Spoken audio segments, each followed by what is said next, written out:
मांगरागाय महेश्वराय नित्याय शुद्धाय दिगंबराय तस्मै नकाराय नमः शिवाय। मनोजवं मारुततुल्यवेगं जितेन्द्रियं बुद्धिमतां वरिष्ठं वातात्मजवानरयुधामुख्यं श्रीरामदूतं शरणं प्रपद्ये। अज्ञानतिमिरान्धस्य ज्ञानाञ्जनशलाकया चक्षुरुन्मीलितं येव तस्मै श्रीगुरवे नमः। श्रीसंताचिये माता चरणावरी श्रीसंताचिये माता चरणावरी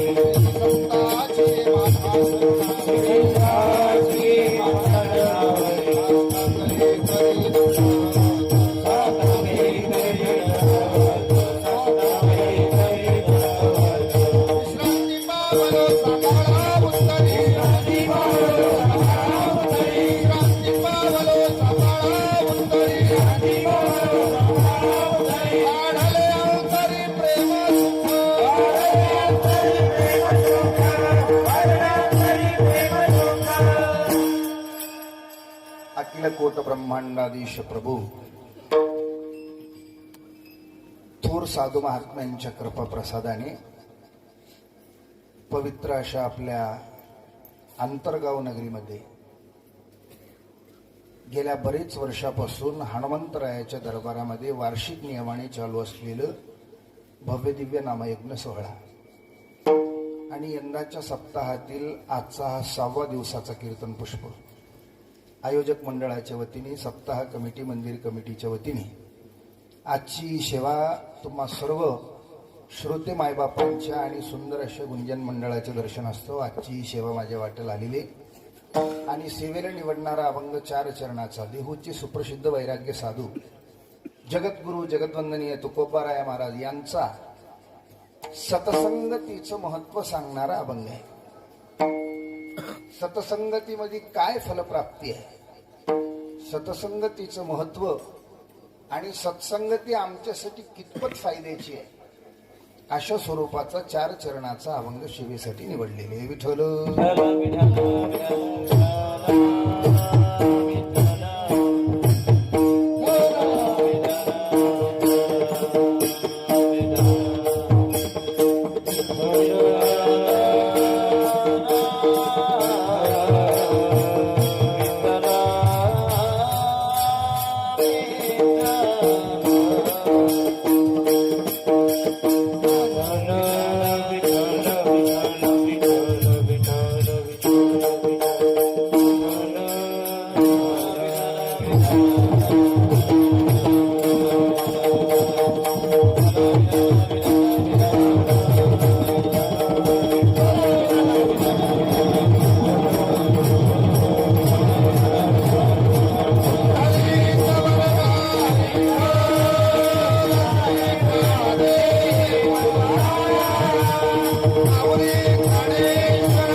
या जगामध्ये महाराज आमच्या हिताचे सांगणारे फक्त 2च आहेत, 2च असे वर्ग आहेत। पहिला वर्ग आहे आई वडिलाचा। आई वडील हे प्रत्येक मुलाचं हिताचं सारखं चिंतनात असतात, किंवा महाराजही सुंदर असं प्रमाण सांगतात, वाढावे संतान ग्रही व्हावे धनधान्य। पूर्वीच्या काळामध्ये ते मागणारे यायचे आणि ते म्हणायचे, आपण काही एखादी त्यांना वाढलं 5चे 50 हो, वेल मांडवावर जाऊन पुढचं बरंच काही म्हणायचे, पण मला म्हणायचं जमत नाही, मी कधी मागाय जात नाही। प्रत्येक आई वडिलाची इच्छा असते, आम्ही तर कसंही काबाड कष्ट करायलोच, पण मुलगा सुखाचा व्हावा, सुखी व्हावा, असं प्रत्येक आई वडिलाची तळमळ असते. याचा उलट महाराजांनी एका ठिकाणी प्रमाण सांगितले. जयाचे माता पिता सर्पिणी का बोका, जयाची आली का सुखकोटी. आई सर्पिणी सारखा आहे, बाप बोक्यासारखा आहे, नाही का. हिरण्यकश्यपू सारखा आपल्या हिरण्यकश्यपू सारखा बाप आहे आणि महाराज कैकेयी सारखा आई आहे. जयाचे माता पिता.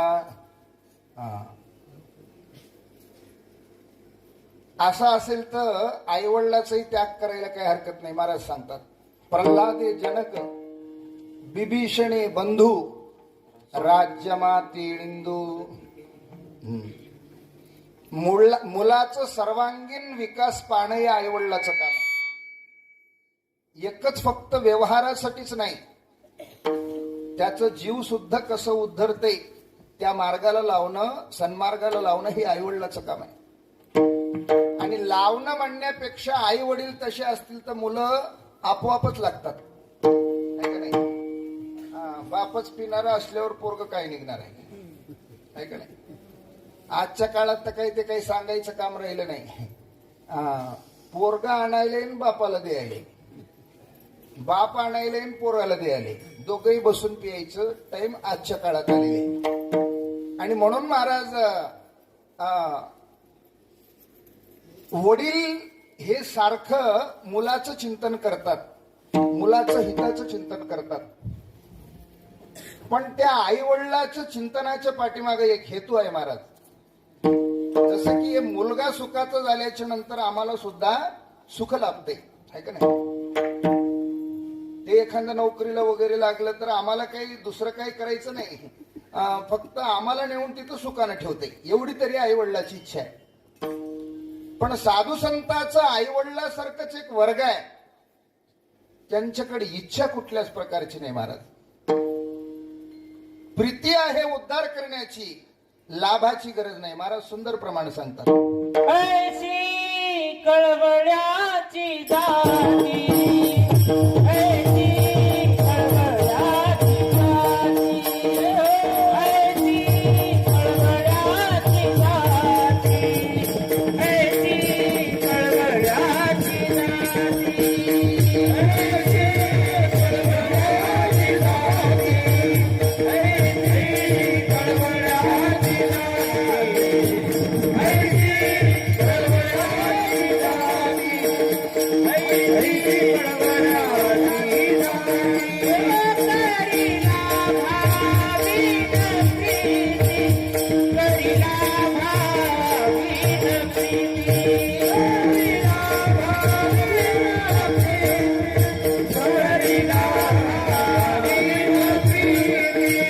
ऐशी कळवळ्याची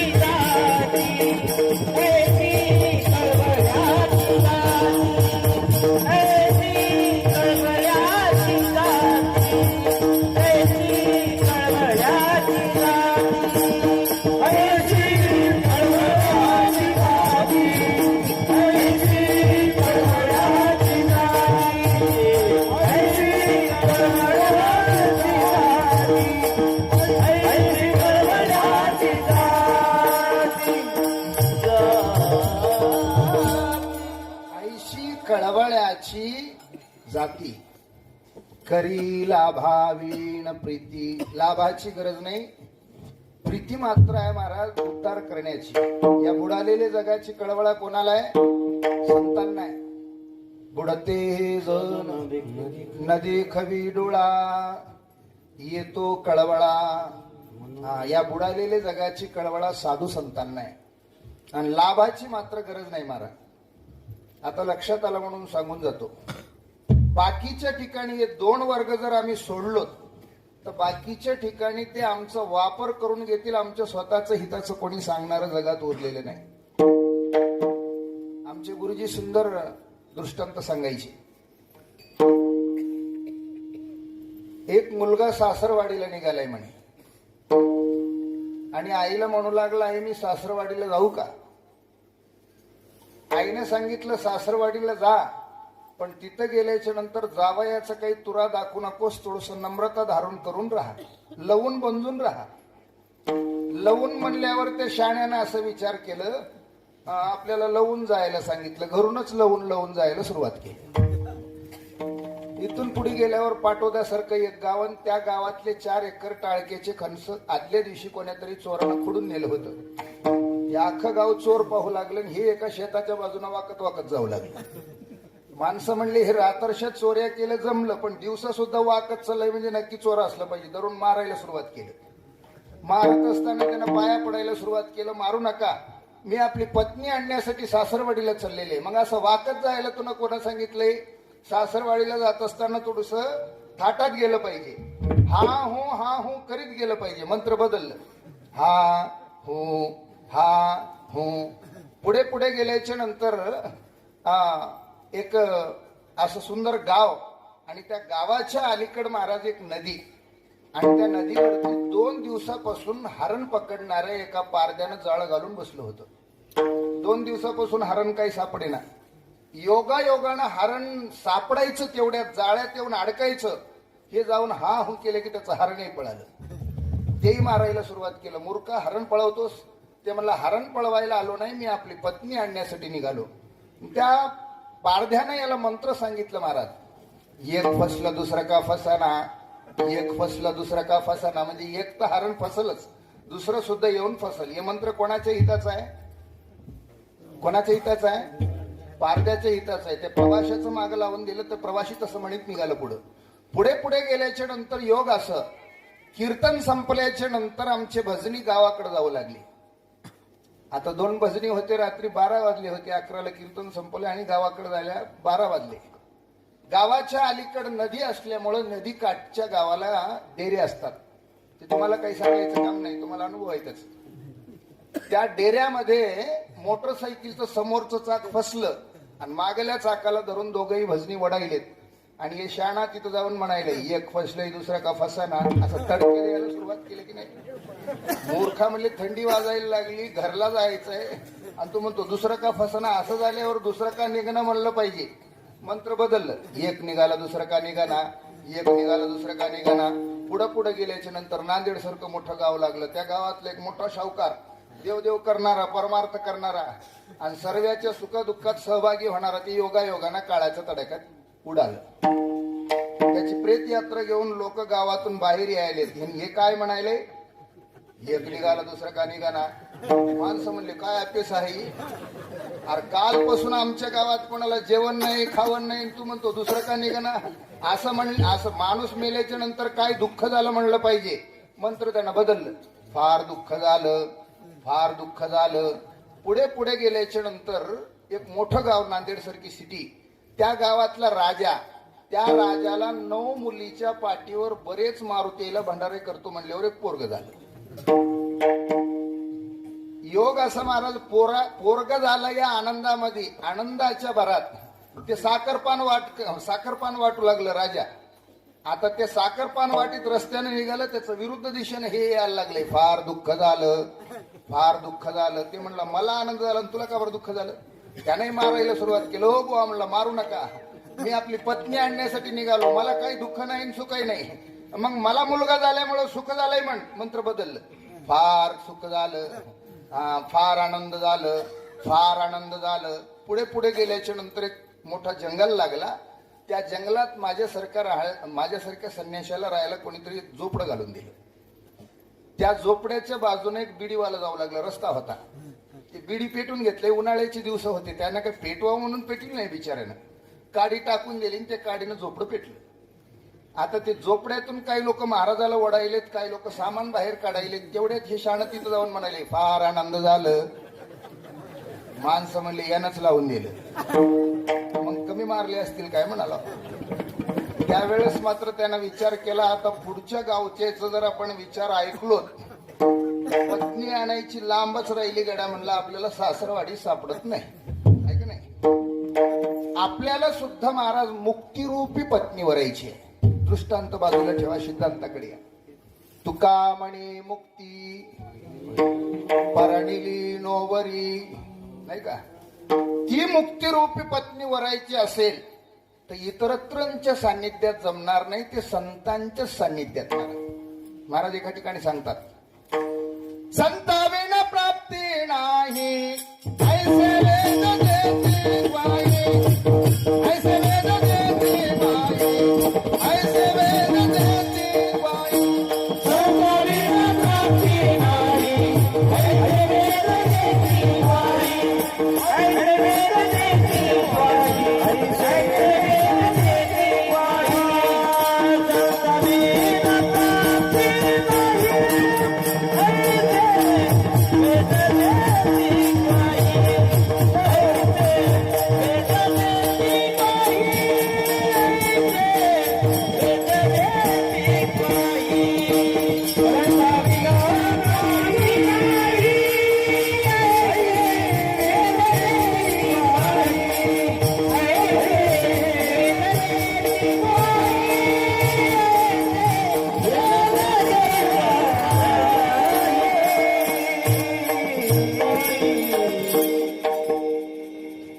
देव प्राप्त करायला असो की मुक्ती प्राप्त करण्यासाठी असो महाराज,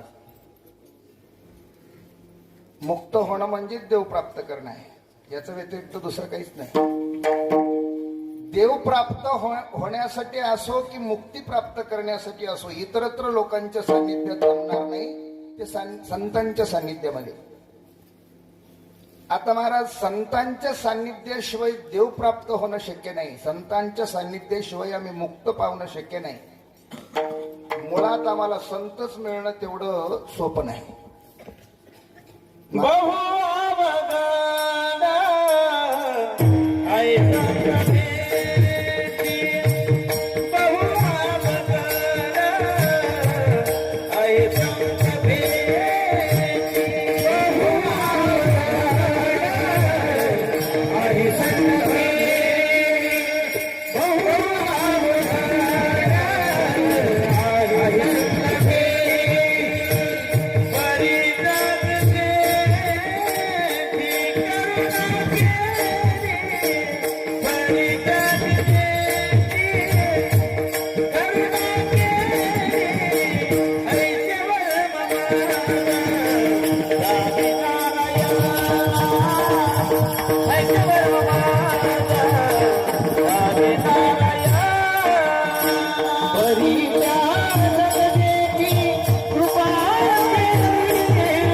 परित्याग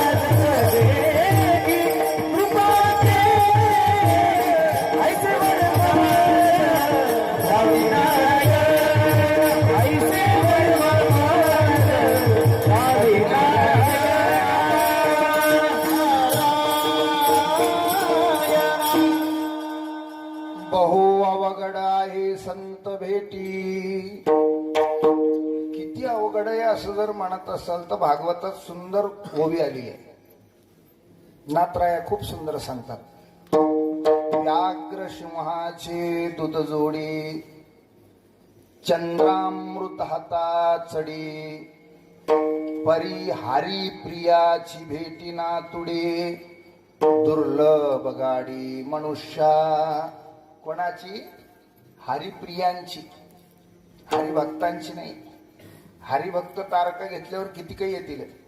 हरिप्रिय, हरिप्रिय मिळाले पाहिजे. हरिप्रिय, देवाला आवडणारी, नाही का?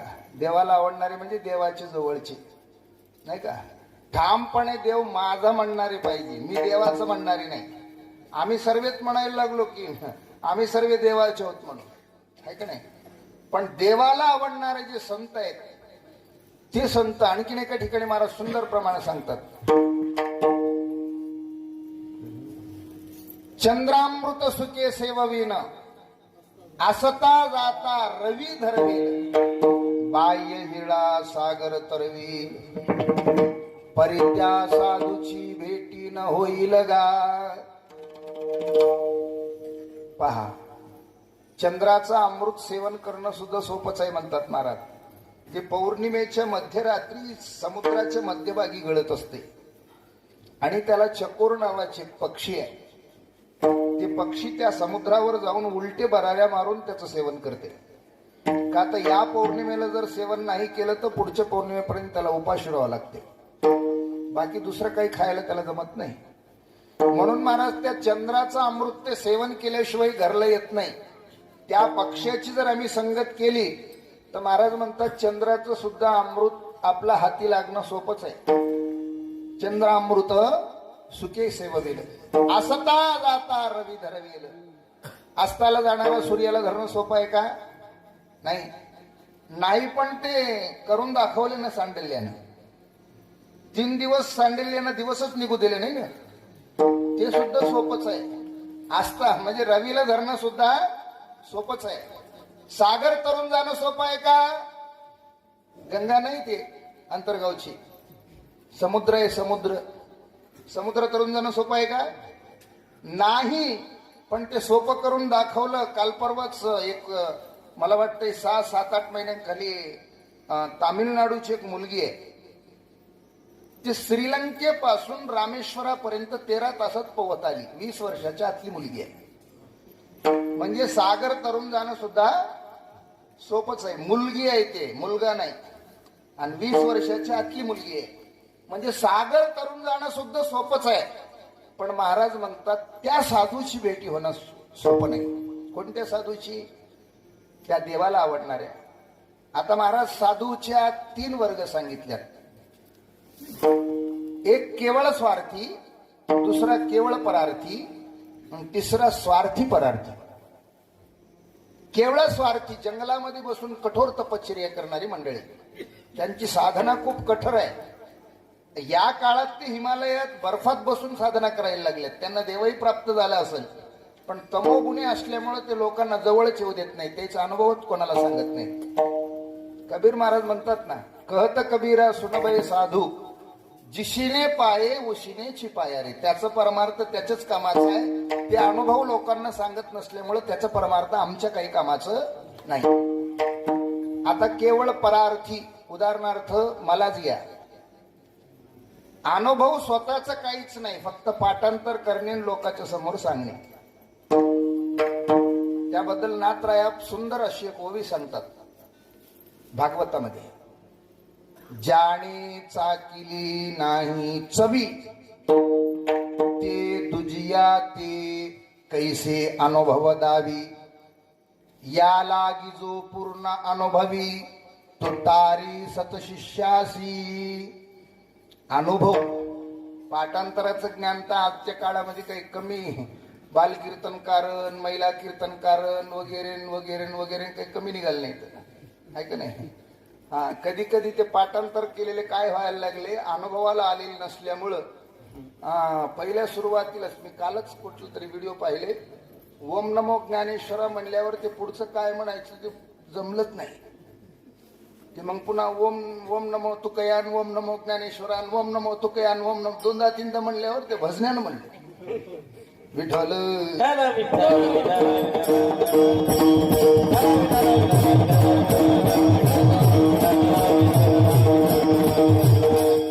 शब्द पांडित्य करून लोकांना आपल्यासं करणं हे पंडिताचं काम आहे, संताचं काम नाही.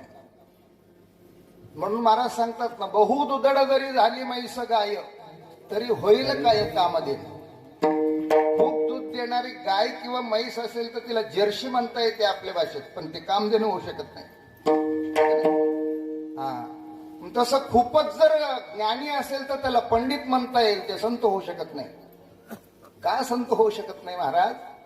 तर संताची चिन्ह वेगळे आणि महाराजाची चिन्ह वेगळे. संत नवती जगा मानसाच्या चारिके. संत नवती जगा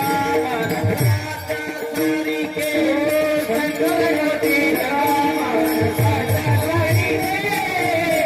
संत नवती जगा मानसाच्या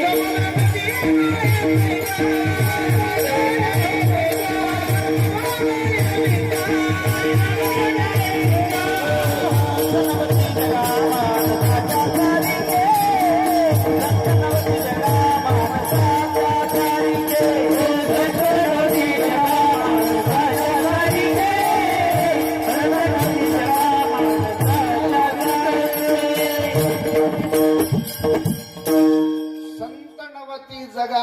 माणसाच्या सारखे. आता माणसाच्या सारखे नाहीत म्हणजे काय, त्यांना काय आगळं वेगळं काही अवयव आहेत की काय? नाही. गुणात माणसासारखे गुण नाहीत त्यांच्यात, आहे का नाही? लक्षात आलं म्हणून सांगून जातो महाराज. नसलेले जमा करणे हे महाराजाचं काम आहे. नसलेले जमा करणं हे महाराजाचं काम आहे आणि असलेले जगाला वाटून देणं हे संताचं काम आहे. विठ्ठल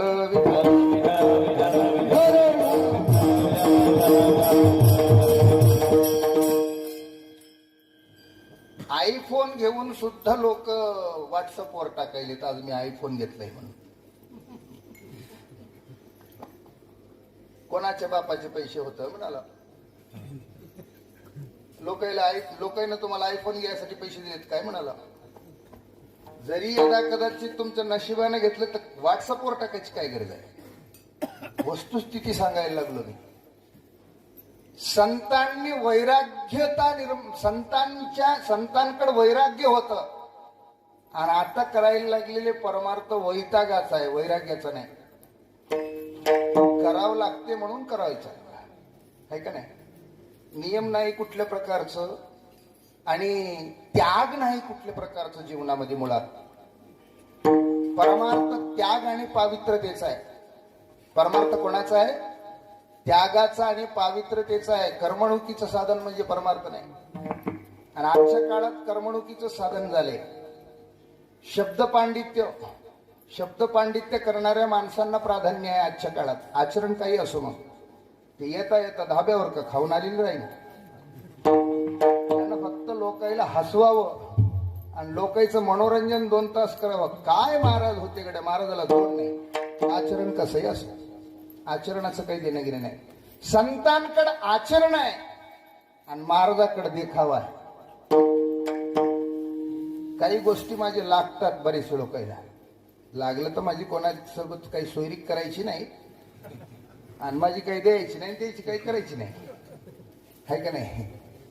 वस्तुस्थिती सांगायला लागलो महाराज मी. आणि आजच्या काळामध्ये ती गरज आहे.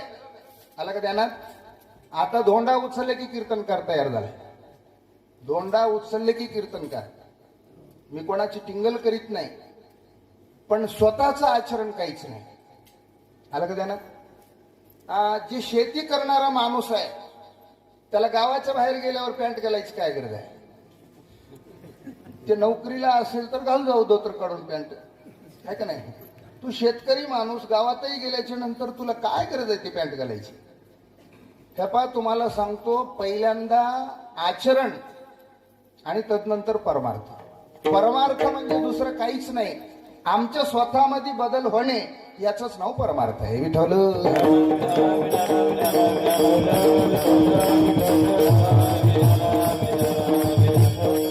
आजच्या काळातली परिस्थिती महाराजांना 400 वर्षापूर्वी सांगून ठेवली. पोटासाठी संत झाले कलित बहुत, ऐशे पोट भरी संत तया कैसा भगवंत. आशे पाशी बांधोनी चित्त, झालो म्हणती आम्ही मुक्त, नाही का. आशेपाशी चित्त बांधून ठेवले आणि मुक्त झालो म्हणून सांगायला लागले. आणखी बरेचसे काही महाराजांचे वतपोत प्रमाणे आहेत. आंतरी विषयाचे लागलिशे पिशे, बाहेरल्या वेशा भुलवी लोका. अंतरंगामध्ये विषयाचं पिसं लागले आणि बाह्य रंगानं मात्र वेशभूषेनं बोलवायला लागले. पांढऱ्या कपड्यांना असो की भगव्या कपड्यांना असो की आणखीन दुसऱ्या कोड्या रंगाच्या कपड्यांना असो, वेशभूषेनं लोकांना बोलवायला लागले. टिळे टोपी माळा, देवाचे गभाळ, वाघवी वंगळ पोटासाठी. आजच्या काळामध्ये जेव्हापासून महाराज आनंद महाराज जेव्हापासून भागवत चालू झाले तेव्हापासून वारकरी संप्रदायामध्ये बरेचसे कलाकाराचा प्रवेश झालाय. पहिलं वारकरी भजनी होते, आता कलाकाराचा प्रवेश झाले. ते सप्त्यापुरतच गळ्यात माळ ठेवाले. सप्ताह झाल्यावर घराकडे काढून टाकाले ते माळी. त्याला माळीचं पिढीचं काही देणं नाही. आणि काही तर असे आता बिचारे महाराज मी तुमच्यासोबत तबला वाजवायला येतो, तुमचा कार्यक्रम करायला येतो, पण आपला कार्यक्रम झाल्यावर जमते की तर येतो, नाही तर मला नाही गेलं तर मला जमत नाही, बरं रोजच लावावं लागते. असं सुद्धा कार्यक्रम झालाय आता सध्या. म्हणून महाराज वस्तुस्थिती जर पायाचं गेलं तर संतांमध्ये आणि महाराजामध्ये बरचसं अंतर आहे, बरचसं अंतर आहे. आणखी नाही जवळ आलं म्हणून सांगून जातो, भजन करा विठ्ठल.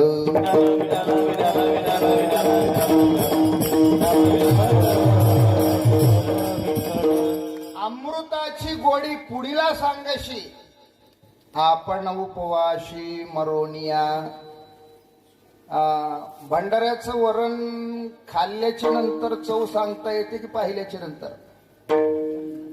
खाल्ल्याच्या नंतर सांगता येते, पिल्याच्या नंतर सांगता येते. म्हणूनच तिकडं निवदही धरीत नाही, तर इकडे काही लोकांना गिलासात टाकून दिले जाते, याच्यात मीठ आहे की नाही पहा म्हणून, आहे का नाही? मला सांगा, यानं स्वतः अनुभवलंच नाही, आचरण काही केलं नाही. ज्ञानियाचं काम काय आहे? आपण पाठांतर केलेले जे ज्ञान आहे त्या ज्ञानाचा स्वतः पहिलं उपयोग करणे, स्वतः पहिला वापर करणे. वापर केल्याच्या नंतर त्यातून जो अनुभव प्राप्त होते ते अनुभव जगाच्या समोर मांडणे. अनुभवाले अंगाने यादगाने तसे, यादगाने तसे, यादगाने तसे. अनुभवाले अंगाने यादगाने तसे, यादगाने तसे, यादगाने तसे,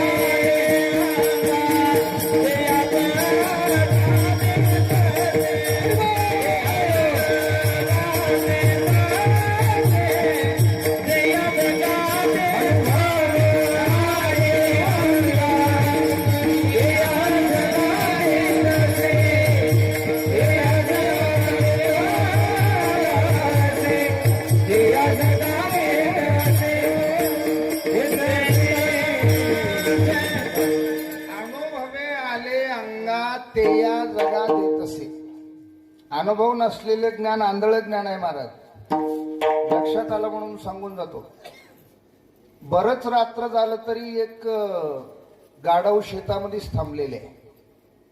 त्याला जाऊन गुबडानं विचारलं, गाढव दादा तुम्ही गावाकडे का गेले नाही? गाढवानं सांगितलं, मला रात आंधळ असल्यामुळे मी जाऊ शकत नाही. गुबडानं सांगितलं, तुम्ही जर हो म्हणत असाल तर तुम्हाला रस्ता दाखवायचं काम मी करतो गड्या म्हणला. आता गुबडानं गाढवाला रस्ता सांगायचं म्हणल्यावर गुबड बसलं गाढवाच्या पाठीवर आणि रस्ता सांगू लागला, उजवीकड डावीकड, कसा रस्ता येईल तसा रस्ता दाखवू लागला बिचार. अगदी त्यानं आंतरगावच्या जवळजवळ आणलं. आता चौकातून इकडे फिरले की आंतरगावला सरळ येणार. त्या चौकात येण्याबरोबर दिवस निघाला. आता रात्रभर गाढवाला दिसत नव्हतं, दिवस निघाल्यावर गुबडाला दिसणार. केवढी पाहिजे दिवसा फुटती डोळे डुडुळाचे. आता डुडुळाला दिवस दिसत नाही. त्या गुबडानं काय विचार केला, आता आपण जवळपास 60-65 किलोमीटर पासून महाराजांना आणलंय म्हणलं गावाच्या जवळजवळ. आता इथून पुढचं तर सोपंच आहे म्हणलं, इथून जवळच आहे, काही लांब नाही. तिथून पुढचं त्यांना अंदाजानं सांगायला सुरुवात केली. अंदाजा कधी कधी बिघडण्याची सुद्धा शक्यता आहे. अंदाजा काही पक्क्याचं नसते, अंदाजा म्हणजे अंदाजच असते, कधी जास्तही होते आणि कधी कमी होते. अंदाजानं सांगितलं रस्ता उजवीकड, रस्ता राहिला डावीकड. आता चौकातून डावीकडे यावं लागते ना, उजवीकडे सांगितलं. उजवीकड गावातून वाहून जाणारा जे सांडपाण्याचा नाला होता ते खूप मोठा नाला. त्या नाल्यात महाराज त्या नाल्याच्या जवळ गेल्याच्या नंतर सुद्धा आणखीनही सांगू लागलं, रस्ता आहे उजवीकडच आणि ते रस्ता राहिला डावीकडे. जे जाऊन दोघं पडले म्हणसाल महाराज, ऐकणाऱ्याचे काहीतरी हातपाय बांधायला जमले पण सांगणाऱ्याचं काही शिल्लक राहिलं नाही. आंधळ ज्ञान आहे ना, त्याचं काही शिल्लक. ते खाली पडलं आणि त्याच्यावर गाढव पडलं, त्याचा केसाच झाला. कोणाचा? गुबडाचा. आंधळ ज्ञान आहे. म्हणून महाराज आंधळ ज्ञान नाही, संतांकडे अनुभवाचं ज्ञान आहे. संतांचं ज्ञान सागरासारखं ज्ञान आहे का नाही? सागरातून एखादे 4-2 भांडे पाणी काढलं तरी कमी होत नाही, त्यात पाणी नेऊन टाकलं तरी त्याचं काही वाढवा होत नाही. विठ्ठल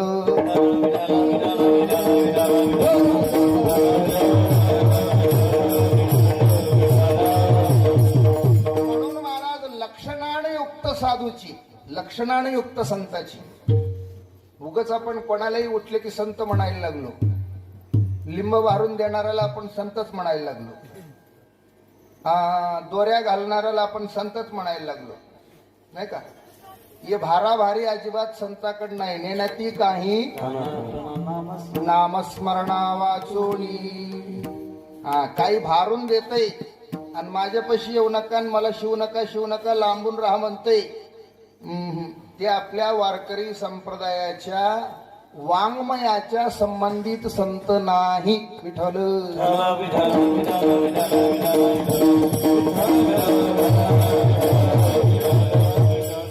वारकरी संप्रदायामध्ये च्युत अच्युताला कुठल्याही प्रकारचं स्थान नाही.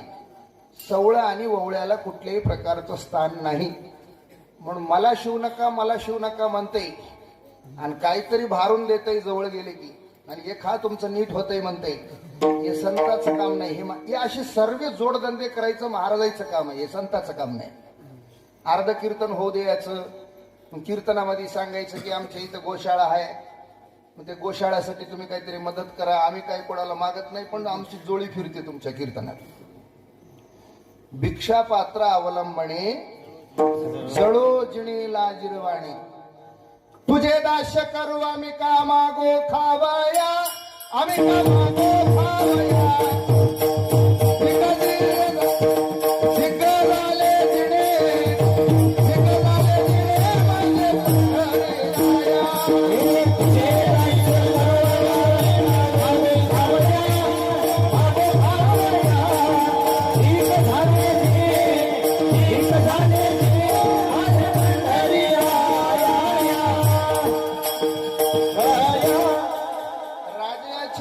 काय भीक मागे मनाची योगी सिद्धी पावे. मागावं लागत नाही त्याला, ते कोणाला काही मागत नाही. मागत बसणं हे महाराजांचं काम आहे, संताचं काम नाही.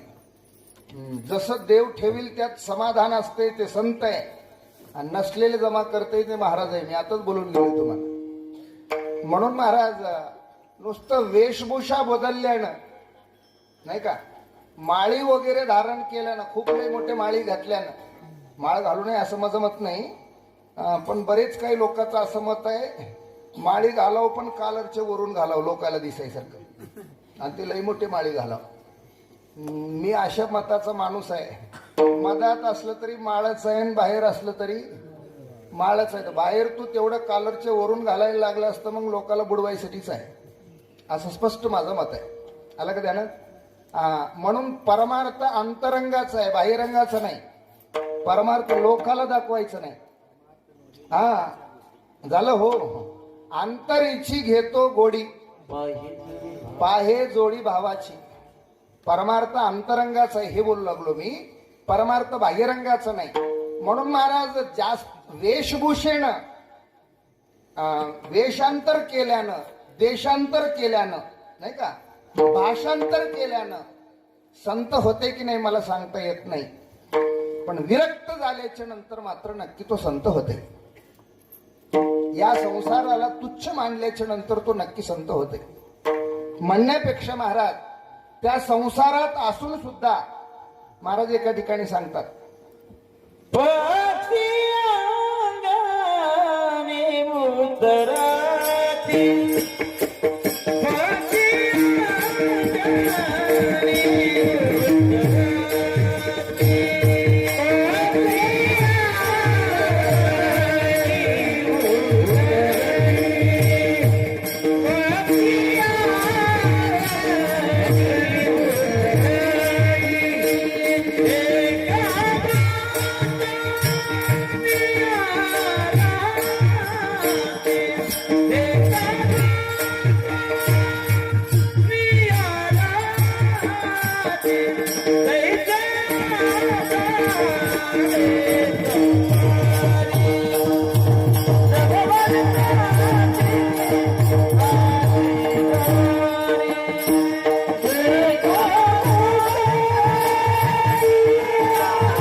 आणखीन एका ठिकाणी महाराज सुंदर प्रमाण सांगतात.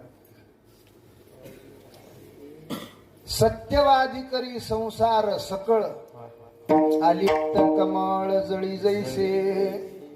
संताला ओळखायचं एकच खूण आहे महाराज.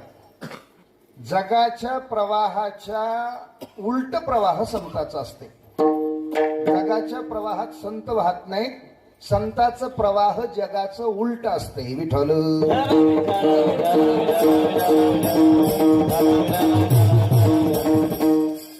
आता आपण काय करायला लागलो याच्यातच गुतून आहे.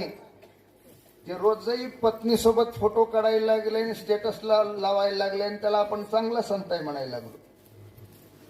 अरे जरा चांगलं पहा, वाङ्मयाचा अभ्यास करा. संत कोणाला म्हणतात ते कोणाचेही पाय धुवून पाणी पीत जाऊ नका थोडं. हे काही कपाळ असं कुठेही नेऊन टेकवायसारखं नाही. तुका म्हणे त्याचे दर्शनही खोटे, पूर्वजही नेटे नरका धाडे. विठ्ठल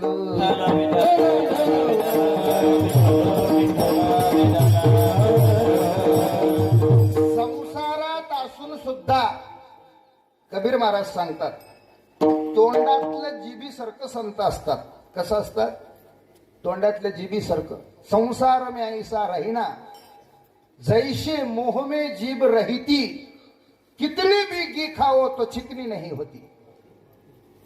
तूप खाणं झाल्यावर माणसं साबण मागतात हात धुवायसाठी की जीभ धुवायसाठी? हात धुवायसाठी. जीभ काही खाल्लं तरी अलिप्त आहे आणि जीभ सर्वांगाने भरलेले आहे. बरोबर आहे की नाही? त्याच्यामध्ये काही कचरा आहे का केस आहे हे चाळणी करायचं काम कोणा केलंय? जिभीनं केल्यामुळे जीभ सर्वांगाने भरलेले आहे आणि हात फक्त एका अंगाने भरलेले आहे. तरी सुद्धा माणसं साबण मागतात हात धुवायसाठी की जीभ धुवायसाठी?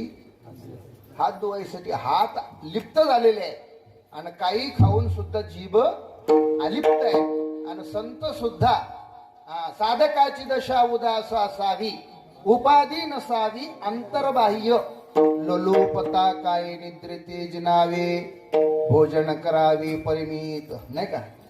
भक्ताईशी जाणा जे देही उदास, गेली आशा पाश निवारोनी. संसारात असून सुद्धा असा असेल तर महाराज तो संसारात असून सुद्धा तो संन्यासीच आहे. आला का त्याला? तोंडातलं जिबी सारखं जर ते संसारात असेल तर त्याचे इतकं भाग्यवान दुसरं कोणी नाही. तो दोन्ही पण त्याचे साध्य झालेत असं म्हणावं लागेल. पण आजच्या काळामध्ये असं पाहायला मिळायला लागले संन्याशी व्हायचं, घरचे चकच माणसं आपल्या जवळ आणून ठेवायचं. बापही बी जवळच, माय बी जवळच, भाऊ बी जवळच. नाही का?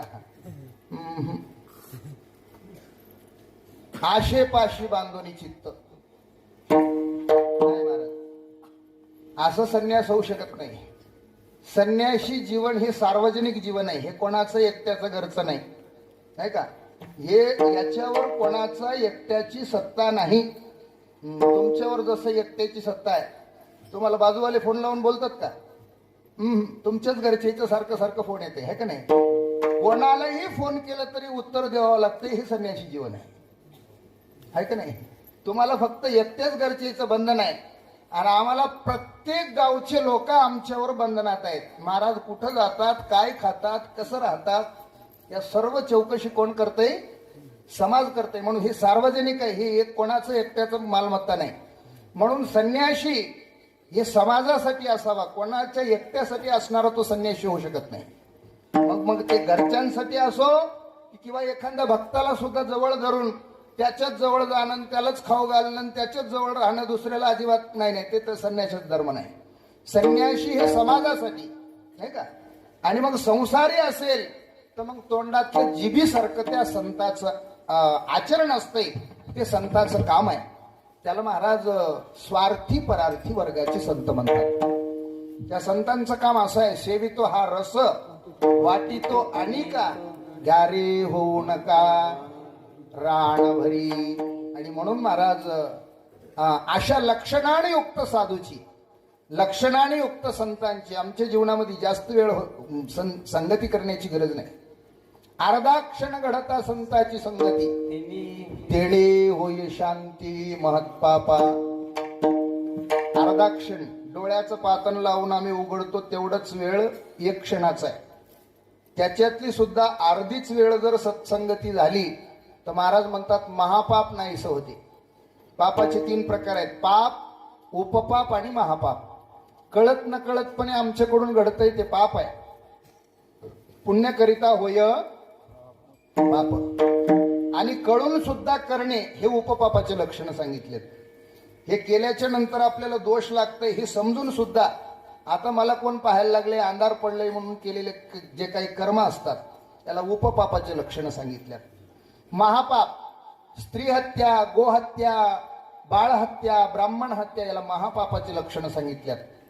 केवढंही मोठं पाप असू द्या, फक्त अर्धक्षण जर सत्संगती झाली तर महाराज म्हणतात महापाप नाहीसं होते.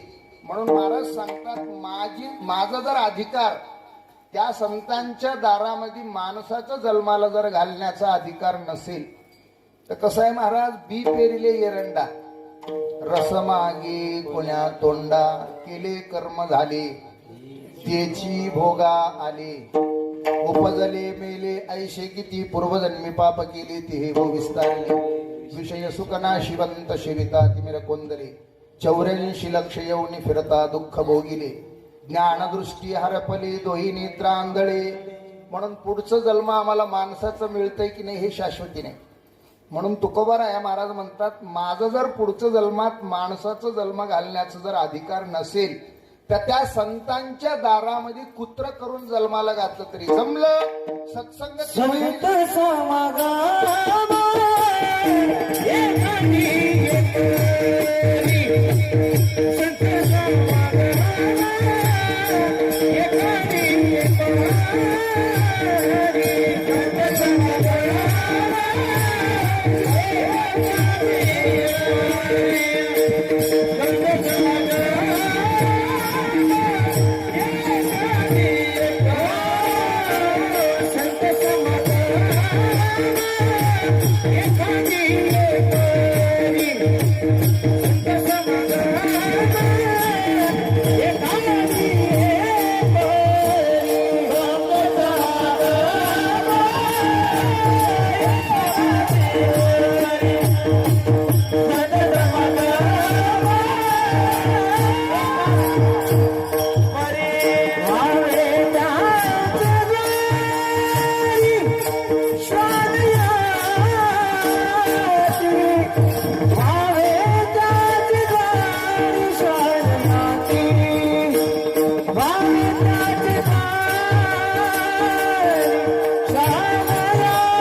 संत समागम एखादी परी, वावे त्याचे द्वारी श्वानयाती.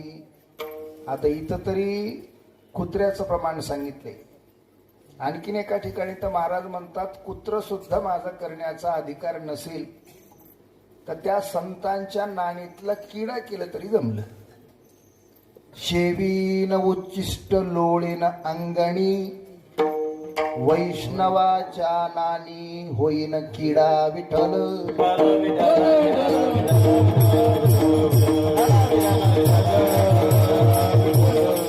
आता महाराज ते स्नान केलेलं पाणी तरी माझ्या अंगावर पडेल, त्याच्या नानीतला किडा झाल्याच्या नंतर.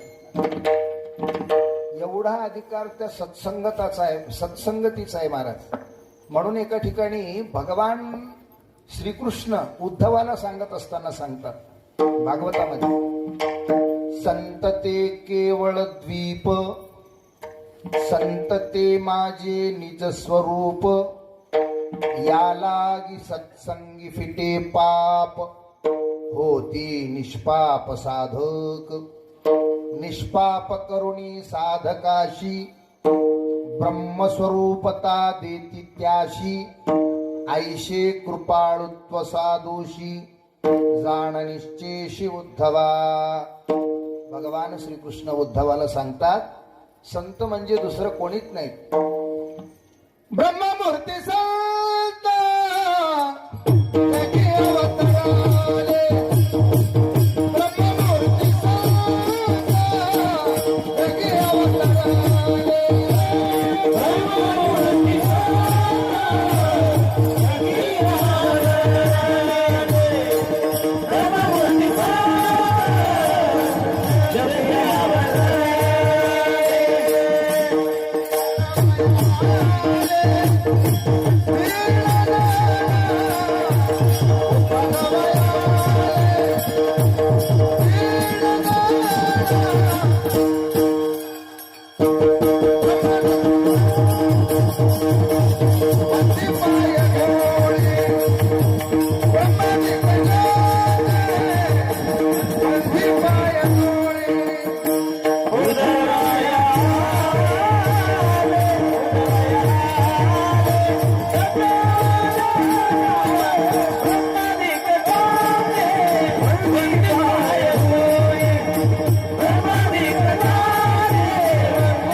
ब्रह्ममूर्ती संत जगी अवतरले. देवते संत, देवते संत, निमित्त त्या प्रतिमा.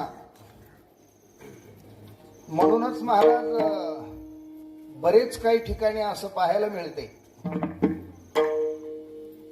खूप मोठ्या गादीवर असणारा माणूस कोणता मुहूर्त, कोणता दिवस वार नक्षत्र पाहून मरत नाही. आणि साधारण संसारातला माणूस सुद्धा दिवस वार नक्षत्र घेऊन मरते. म्हणून महाराजांनी सांगितले, शूर ओळखावा रणी, साधू ओळखावा मरणी.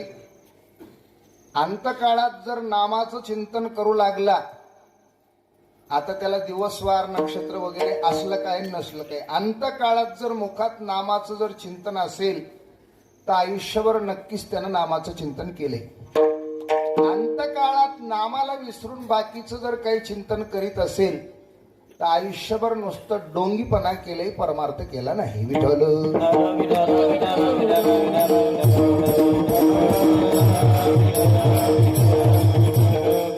अंतकाळी ज्याच्या नाम आले मुखा, तुका म्हणे सुखा पार नाही, त्याच्या सुखाला पारावार नाही महाराज. ज्याच्या अंतकाळामध्ये नामाचं चिंतन. म्हणूनच महाराज सांगतात, अंतकालेच मामेव स्मरण मुक्ता कलेवरम. अंतकाळामध्ये ज्याचं नामाचं चिंतन होतंय, आजामेळा कितीतरी पापराशी, आजामेळा पापराशी. नामे नेले वैकुंठासी. त्याला वैकुंठाला नेण्याचं जर मुख्य कारण जर काय असेल तर ते नाम आहे. आणि म्हणून महाराज सांगतात, त्या संतांच्या सान्निध्यामध्ये बाकी दुसरं काही करायचं नाही मला. त्या संतांच्या सान्निध्यामध्ये बाकी त्यांच्याकडे दुसरं काही नसते. संत काय करीत असतात, आठही प्रहरामध्ये त्या देवाचं नामाचं चिंतन करीत असतात. का तर देव त्यांच्या जवळच असते. माझे भक्त गाती जेते, नारदा मी उभा तेथे. आणि म्हणून महाराज संत दिनरजनी हाची धंदा, गोविंदाचे पवाडी सारखं देवाचं नामाचं चिंतन करतात म्हणून ते त्या नामाचं चिंतन माझं श्रवण होतंय म्हणून त्यांच्या दारामध्ये मला कुत्र करून जन्माला घातलं तरी जमलं. त्यांची उष्टावळ खायला मिळते. महाराज सांगतात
श्रवण घडेल भोजन उच्चिष्टाचे. आपण सुद्धा संताकडून फक्त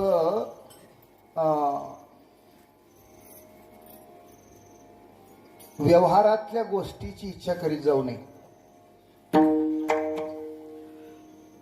एखाद्या महाराजाला पाहिले की आम्ही सुरूच करतो, पोरग चांगलं राहीन झाले, काय करावं लागेल महाराज? घरात लागूनच येत नाही, मग काय करावं महाराज?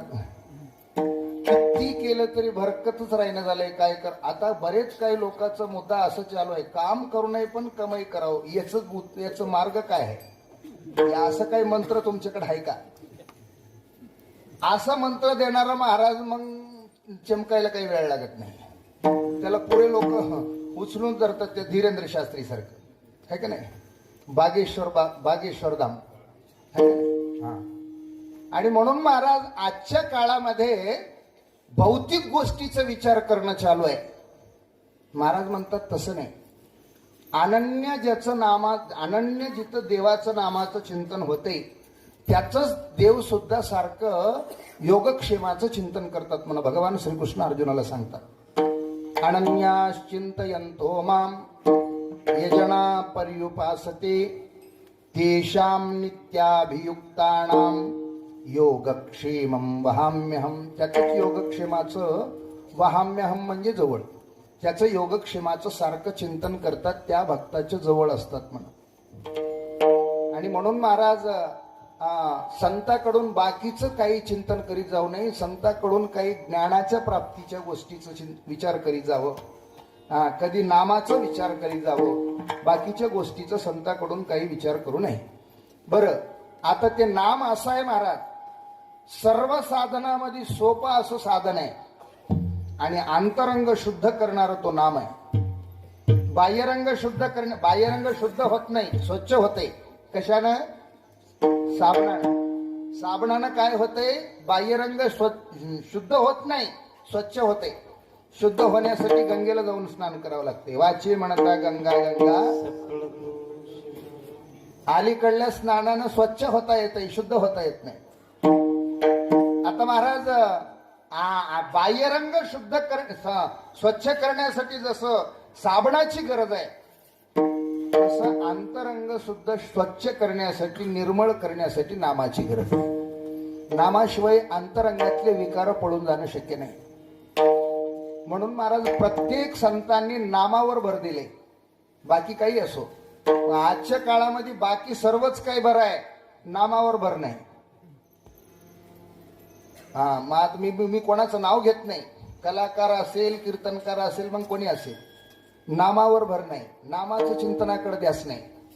काय असेल तर मग आपली कला दाखवणे, कीर्तनकारांना सुद्धा बोलून माणसाला रंजवणे, पण स्वतःचा उद्धार म्हणून काही नामाचं चिंतन नाही.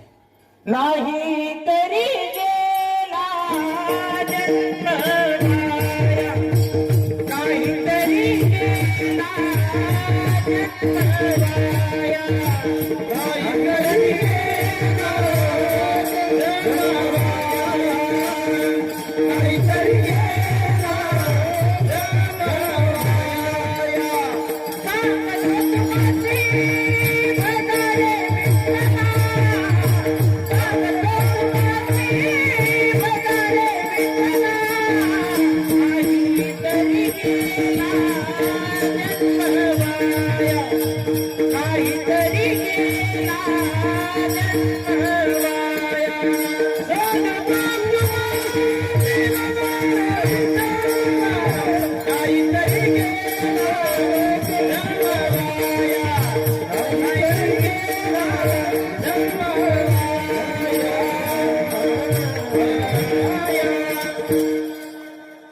भवसागर तरुण नेणारी नौकाच नामाची आहे महाराज.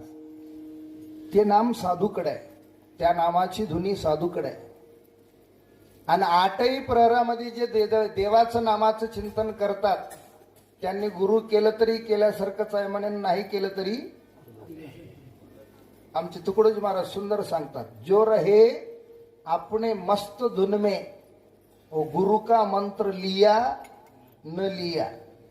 गुरु केले बरेचसे लोक, पण नामही पाठ नाही काही लोकांना.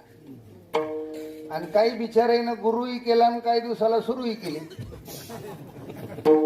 मी एकाला विचारलं, तू गुरु केला आणि सुरू केव्हापासून केला? ते म्हणला, नाही, गुरु आमच्या जवळच सोयरा आहे. तू गुरु तुझ्या जवळचा सोयरा झाला म्हणजे तुला काही करता येते की काय? सद्गुरु सोयरा झाला म्हणून काय आचरण बिघडावा? विठ्ठल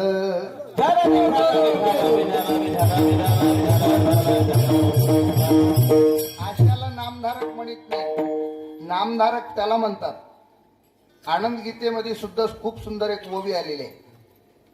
नामाशी विसंबुन एक क्षणभरी, नाम हृदयी वाहे निरंतरी, जैशी उदका मागे उदक वाहे परी. जसं नदीचं पाणी तुटत तुटत तुटत तुटत वाहत असते का नदीची धार? नाही, सारखं धार. जसं नदीची धार सारखे आहे, तसं महाराज नामाचं चिंतन सुद्धा सारखं असावं, नामाचं चिंतनात खंडन नसावं. त्याला नामधारक म्हणतात. त्या नामधारकाचा अधिकार महाराज देवाच्याही पुढचा आहे. एका ठिकाणी नाथराया खूप सुंदर सांगतात, या खेड्यातले 1000 ब्राह्मण जेव घातल्यावर काशीचं 1 ब्राह्मण जेव घातल्याचं पुण्य लागतंय. काशीचे 1000 ब्राह्मण जेव घातल्यावर एका वेद पाठकाला जेव घातल्याचं पुण्य लागतंय. 1000 वेद पाठक जेव घातल्यावर एका पंडिताला जेव घातल्याचं पुण्य लागतंय. 1000 पंडित जेव घातल्यावर एका संन्याशाला जेव घातल्याचं पुण्य लागतंय. 1000 संन्याशी जेव घातल्यावर एका परमहंशी संन्याशाला जेव घातल्याचं पुण्य लागतंय. म्हणे 1000 परमहंशी संन्याशी जेव घातल्यावर एका ब्रह्मवेत्याला तृप्त केल्याचं पुण्य लागतंय. म्हणे पण महाराज सांगतात, असे 1000 ब्रह्मवेत्ते आणावं लागतात. आतापर्यंत 4च ब्रह्मवेत्ते झालेत. शुकयज्ञवल्क दत्त कपिल मुनी, हरीशी जाणोनी हरीच झाले. हे ब्रह्मवेत्तेची यादी आहे. आणि महाराजच म्हणतात 1000 ब्रह्मवेत्ते. महाराजांनीच सांगितले ब्रह्मवेत्तेची यादी. आणि महाराजच सांगतात नाथरायाचंच अभंग आहे ते, नाथरायाचंच हे सुद्धा अभंग आहे. असे 1000 ब्रह्मव्यक्ती जेव घातल्यावर एकदा हरिहराला तृप्त केल्याचं पुण्य लागतंय म्हणे. 80 व्यक्ती अपरंपार नये नामधारका बरोबर. असे किती जरी व्यक्ती जेव घातले तर ते एका नामधारकाच्या बरोबरीत बसू शकत नाहीत. म्हणूनच महाराजांनी सांगितलंय गाता येईल तेनेची गावी एरवी हरी हरी म्हणावे. नामाचं चिंतन करणारं काय असं काही सोपं नाही. नाम घेता वाया गेला ऐसा कोणी ऐकला. बाकीच्या साधना करणाऱ्याला साधकाला देवाच्या जवळ जावं लागते आणि नामचिंतन करणाऱ्याच्या जवळ देव येते. सुखी येतो घरा नारायण सुखी येतो घरा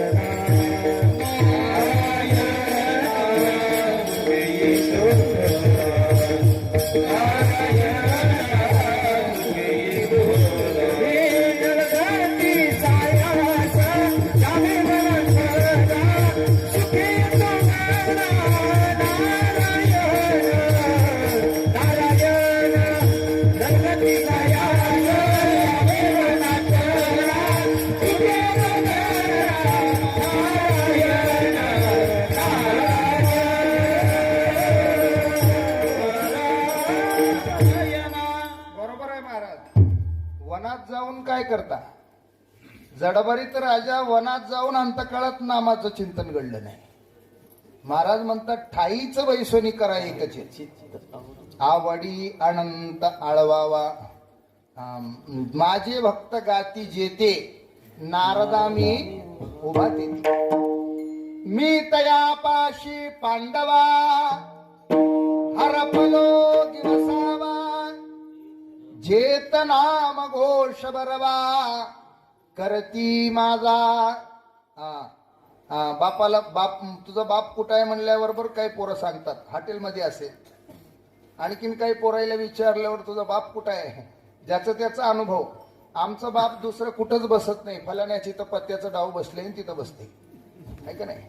जसं बापाचा पत्ता पोरग सांगतंय तसं महाराज देवच स्वतः देवाचा पत्ता सांगायला लागलेत पांडवांना. द्वारकेचा राणा पांडवा मी कुठं आहे तर माझ्या भक्तांच्या घरी मी आहे. जिथं नामाचं घोष सारखं चालतंय त्या नामाचं चिंतन करणाऱ्या भक्ताच्या घरी मी आहे. आता पुढे जाऊन महाराज बाकीच्या साधनानं फक्त एका जन्मातलं पाप जळते. नामाचं चिंतनानं अनंत जन्माचे पाप जळतात. जळतील पापे जन्मांतरीचे. बाकीच्या साधनानं शुचिभूत होण्याची गरज आहे. सवळं ववळं बाळगण्याची गरज आहे. नामाचं चिंतनाला मात्र हे काही लागत नाही. नाम जप यज्ञ तो परम बाधू न शके स्नानाधिक कर्म. म्हणूनच महाराजांनी सांगितले भजेका त्वरित भावनायुक्त. मग तिथं सवळं ववळं जात वगैरे वगैरे वगैरे कशाचा विचार केला जात नाही. पुढे जाऊन बाकीच्या गोष्टीसाठी मुहूर्त काढण्याची गरज आहे. तिथी पाहण्याची गरज आहे. आणि नामाचं चिंतनासाठी महाराज म्हणतात काळ वेळ नाम उच्चारिता नाही दोही पक्षपाही उतरते. या नामाचं चिंतनानं पापच जळतंय यात काही संशय नाही. महाराज म्हणतात या नामाचं चिंतनानं पापाचे कळपचे कळप पळून जातात आणि पुण्याच्या राशीच्या राशी होतात. पापाचे कळप पळती पुढे रामकृष्ण उच्चार अनंत राशी तप पापाचे कळप पळती पुढे. म्हणून तुकोबराया महाराज सांगतात याविना अनिक असतापै साधन वाहत असे आम्ही नामाचे धारक नेनो प्रकार अनिक सर्व भावे एक विठ्ठलची प्रमाण. असं संतांच्या दारामध्ये मला सेवक करून जरी तुम्ही जन्माला घातलं तरी मी लीनपणे त्यांची सेवा करायला तयार आहे. महाराज अभंगाचे कवारी बाती का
संतांच्या सेवेमध्ये जरी माणूस राहिला तर त्या सेवकाची सुद्धा दशा कधी भाग्यदशा होती सांगता येत नाही महाराज. संतांचा तो संग नोहे बलतैचा तात्काळची दशा पालटती.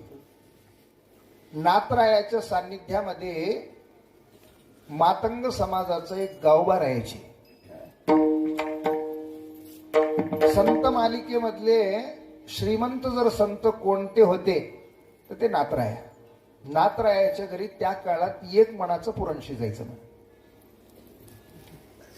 त्या काळात लोकांना अन्नच मिळायचं अवघड होतं आणि तिथं एक मणाचं पुरण शिजायचं आणि ते पोळ्या वगैरे खायच्या सवय म्हणून म्हणा किंवा त्याच्या आशेनं म्हणा गावबा तिथं राहायचे आणि गावबा दाराच्या जवळ बसून राहायचे, आपापल्या मर्जीनं राहायचे. एके दिवशी योग असा, दुपारच्या वेळेला महाराज भागवत सांगायचे आणि एक ब्राह्मण बुवा भागवत लिहायचे. एके दिवशी ब्राह्मणाला असं गर्व आला की माझं शिवाय मी नाही गेल्याच्या नंतर आज भागवत लिहिल कोण. गर्व होतच असतंय महाराज. असलेल्या गोष्टीचा स्वाभिमान असावा, अभिमान नसावा. मग काही असेल तुमच्याकडे धन संपत्ती वगैरे वगैरे वगैरे काही असेल, असलेल्या गोष्टीचा स्वाभिमान असावा, अभिमान नसावा. अभिमान झाला महाराज. विठ्ठल विठ्ठल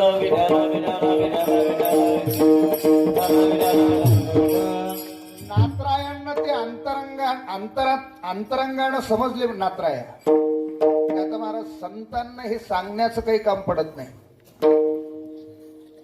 सांगितलं त्याला कोणी बोलवायला जायचं नाही, ते येऊ शकत नाही. त्याने पक्का निर्णय केलाय म्हणजे मी नाही गेल्याच्या नंतर भागवत लिहिल कोण. आपण त्याच्या व्यतिरिक्तच भागवत लिहून दाखवू म्हणले. आता दुसरं काहीच करायचं नाही. नाथरायांनी महाराज गावबांना बोलवलं. गावबांना बोलावल्याबरोबर गावबा चळचळ चळचळ कापायला लागले. काय काय काम असेल महाराजांचं, जवळ कसं काय बोलवायला लागले. अगदी महाराज जवळ जाऊन उभा राहिल्याच्या नंतर गावबाला सांगितलं माझ्यासोबत तुला आज भागवत लिहायचंय. मी भागवत सांगणार आहे आणि तुला भागवत लिहायचंय. गावबांनी सांगितलं महाराज मला आडवी रेष सुद्धा ओढता येत नाही, भागवत लिहायचंय. महाराजांनी सांगितलं फक्त मी सांगतो तेवढं कर. महाराजांनी स्वतःचं वरदाहस्त त्याच्या मस्तकावरती ठेवलं. कृपादान केले संती कल्पांती हे सरेना, केले उपकार सांगू मी काय. सुंदर असं महाराजांनी वरदाहस्त ठेवल्याबरोबर गावबांनी येऊन आपल्या व्यासपीठावरती बसलेले आहेत आणि महाराजांनी सांगायचं, गावबांनी ग्रंथ लिहायचं. अर्ध भागवत जवळजवळ गावबांनी लिहिलेले आहे, मातंग समाजाच्या गावबांनी. म्हणून महाराज कधी अवदशा निघून जाऊन कधी सुदशा प्राप्त होईल सांगता येत नाही. म्हणून संतांच्या दारामध्ये दास करून जरी ठेवलं, त्या ठिकाणी सेवक करून जरी ठेवलं तर महाराज म्हणायला लागलेत की मी दीनपणे त्यांची सेवा करायला तयार आहे. विठोबा रखुमाई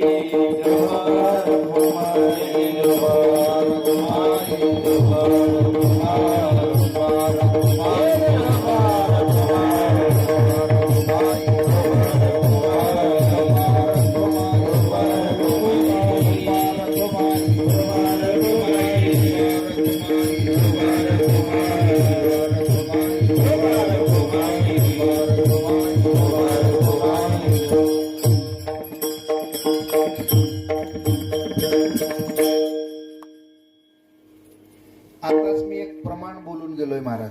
वाचे म्हणता या प्रमाणाला अनुसरून म्हणा की काही म्हणा, बरेच काही लोकांचं असं म्हणणं आहे की कधी कधी कधी कधी पुण्य पर्व काळावर स्नान केल्यावर गंगेला काय होते, आपल्या पापाचं क्षालन होते. बरोबर आहे. हे जे पाप त्या गंगेमध्ये जमा होत असते त्या पापाचं गंगेला सुद्धा वजन होते म्हणे, मळाचा भार होते म्हणे गंगेला सुद्धा. आणि ते कसे लोक जाऊन स्नान केल्यावर गंगेला भार होतोय तुम्हाला एकदा सांगून जातोय, लक्षात ठेवा. मायबापाला वेगळं ठेवून पंढरपूरच्या वाऱ्या करणारे मंडळी, मायबापाला बघणं नाही, मायबापाची सेवा नाही, वारी मात्र चालू आहे. मायबापाची सेवा पाहून पांडुरंग पंढरपूरला आले, तर पुंडलिकाने केलेल्या आई वडिलाची सेवा पाहून, आणि आपण इकडं मायबापाला वेगळं ठेवून तिथं गेल्यावर आपल्याला पाहून विठेवर देव राहणार नाही, हे माझं मत आहे. तुमचं काय असेल ते असेल. आणखीन पुढे जाऊन नवऱ्याची कुठल्याही प्रकारची किंमत नाही, नवऱ्याची कुठल्याही प्रकारचं सेवा करायची नाही. आणि गुरु महाराज म्हणले की उग पळू पळू पळू पळू पळू पळू असं तसं काही करायचं, हे शास्त्राला मान्य नाही. लक्षात आलं. पत्नीचा जर देहाचा गुरु कोण असेल तर तो पती आहे. स्वामी काज गुरु भक्ती, पितृवचन सेवापती, हीच विष्णूची महापूजा, अनुभव नाही तुझा. विठ्ठल विठ्ठल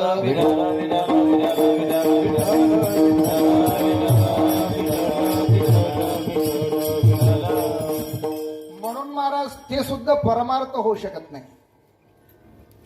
आणखी नाही पुढे जाऊन सांगू का, आजच्या काळामध्ये बरेच काही लोक काम करू नये पण सुखी व्हावं यासाठी सकाळी उठल्याबरोबर तांबे घेऊन महादेवाच्या मंदिराकडे चाललेत. महिलाही चाललेत आणि पुरुषही चाललेत. लोकांची इच्छाच ते आहे. असो, माझं ते मत नाही, परमार्थ करू नये असं माझं मत नाही. पण घरातल्या महादेवाला उपाशी ठेवून मंदिरातल्या महादेवावर किती पाणी घातलं तरी महादेव प्रसन्न होऊ शकत नाही. घरातला महादेव पहिला आहे. कोण आहे घरातला महादेव? हे महादेव शांत झालं पाहिजे, याला जेव खाऊ घातलं पाहिजे, याला पहिलं प्रसन्न केलं पाहिजे, तेव्हा ते प्रसन्न होते.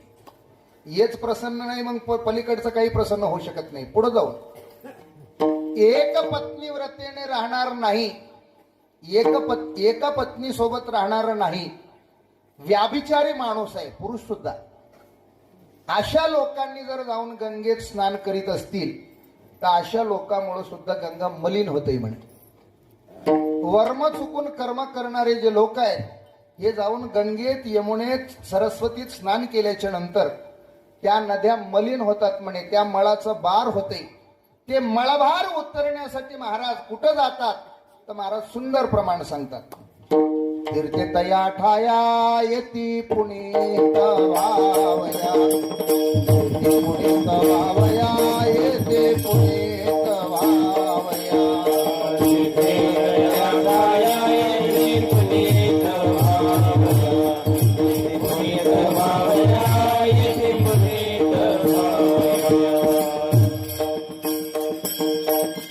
तीर्थ सुद्धा पवित्र होण्यासाठी महाराज साधूच्या सान्निध्यात येतात.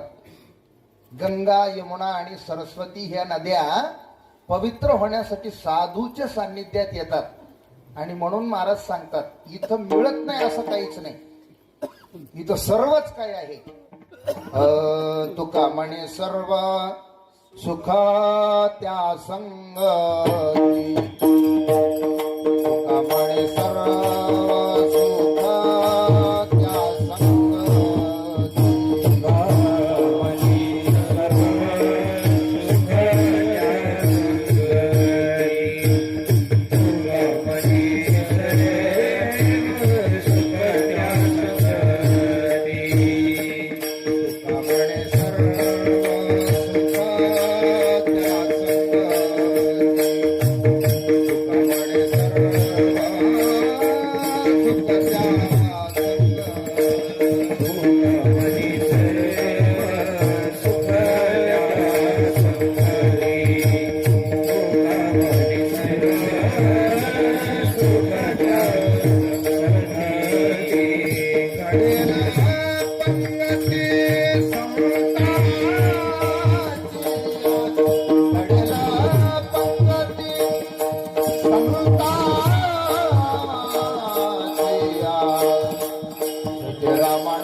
सुखत्या संगती घडील पंगती संताचिया तिथे रामनाम होईल श्रवण घडेल भोजन उच्चिष्टाचे यथामध्ये यथावकाश. वेळीच्या अभावी अभंगाचा भावार्थ संपवण्यात आलेला आहे आणि भगवंताने आपल्याकडून करून घेतलेली सेवा करविली तैसी केली कटकट. वाकुडे का नीट देवगाणी निमित्तानि च पश्यामि विपरीतानि केशवा न च श्रेयोनुपश्यामि हत्वा सुजनमाहवे. बुद्धीचा जनिता लक्ष्मीचा पती बुद्धीचे वैभव अन्य नाही तुझे एका केशवराजे सकळ सिद्धी. बुद्धीला चालना देणारे ते प्रभू असल्यामुळं झालेले कीर्तन पुष्प हनुमंतरायाच्या चरणी दत्त महाराजांच्या चरणी तुम्हा सर्व श्रोते मायबापांच्या चरणी सुंदर अशा गुणजन मंडळाच्या चरणी आणि आमचे वयोवृद्ध तपवृद्ध हरिभक्तीपरायण गंगाधर मामा भाईगावकर निस्वार्थी साधू. कसा आहे महाराज, आशांकडच देव आहे पण पैसे घेणाऱ्याला जे किंमत आहे का नाही, लोक आशांची किंमत करीत नाही. या आशे लोक कळण्यासाठी माणूस पक्का व्हावा लागते, परमार्थी व्हावा लागते. त्यावेळेस रंजले गांजलेल्यांजवळ असो. आमचे वयोवृद्ध तपवृद्ध जुनी भजनी ज्यांचं सुंदर असं पाठांतर आहे आणि बरेच गावामध्ये ज्यांनी नियमावली चालू ठेवली, आमचे हरिभक्तीपरायण सखाराम काका हिप्परगेकर आणि येथील गावातील आपले भागवताचार्य. इथं बरेच मोठे मोठे भागवतकार येऊन गेलेत पहिल्या, पण मला वाटतं आता 2-4 वर्षापासून महाराजाच्याच चालू आहे. गेल्या वर्षी नव्हतं का? अच्छा. महाराजांचं चालू असलेले सुंदर भागवत ज्ञान यज्ञ सोहळा आणि चालू असलेल्या या नाम सप्ताहातील आजचं 6व्या दिवसाचं कीर्तन पुष्प तुम्हा सर्व श्रोते मायबापांच्या चरणी समर्पण आणि सेवेला पूर्ण विराम. ज्ञानेश्वर